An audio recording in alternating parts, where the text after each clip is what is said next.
हमें इस इक्वेशन का डिस्क्रिमिनेंट निकालना है, यानी डी की वैल्यू निकालनी है और फिर नेचर ऑफ रूट्स निकालने हैं। यही करते हैं हम। अब ये जो इक्वेशन है मेरी, इसमें यहाँ पे ये फ्रैक्शन की टर्म है, तो यहाँ पे मैं डिनोमिनेटर से 3 हटाता हूँ। ये हटाने के लिए मैं एलसीएम लेता हूँ यहाँ पे। अगर मैं एलसीएम लूँ तो 3 मल्टीप्लाई होगा 3x² के साथ और 3 मल्टीप्लाई होगा -2x के साथ प्लस 1/3। ये आ जाएगा मेरा 9x² - 6x + 1 इक्वल टू 0 × 3। 3 को राइट साइड ले गया, यानी जो मेरी क्वाड्रेटिक इक्वेशन है वो कुछ ऐसे आ गई।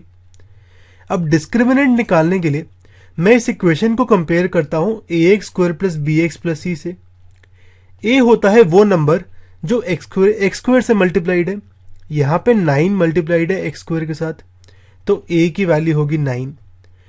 b होता है वो नंबर जो x से मल्टीप्लाइड है।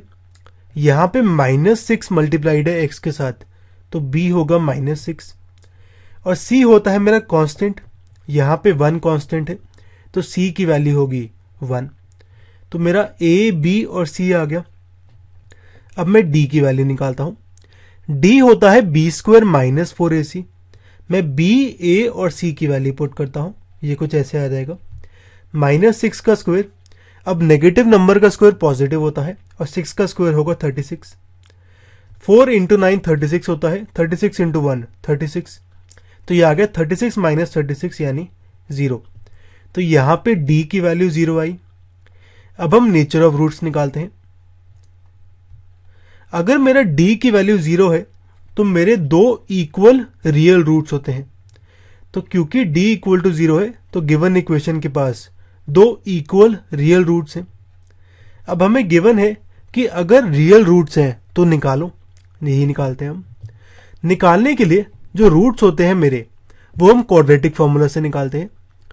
क्वाड्रेटिक फॉर्मूला कहता है कि जो रूट्स है मेरे वो कुछ इस तरह से हैं। x होता है -b ± √d/2a। मैं यहाँ पे b, d और a की वैल्यू पुट करता हूँ। ये कुछ ऐसे आ जाएगा। माइनस और -6 प्लस हो जाएगा। √0 0 होता है, तो ये आ गया 6/18 यानी 1/3। अब यहाँ पे x की वैल्यू 1/3 आई है, तो मेरा जो रूट होगा वो होगा 1/3 1/3, क्योंकि दोनों रूट्स मेरे इक्वल हैं। तो मेरे 2 रूट्स कुछ ऐसे आ गए।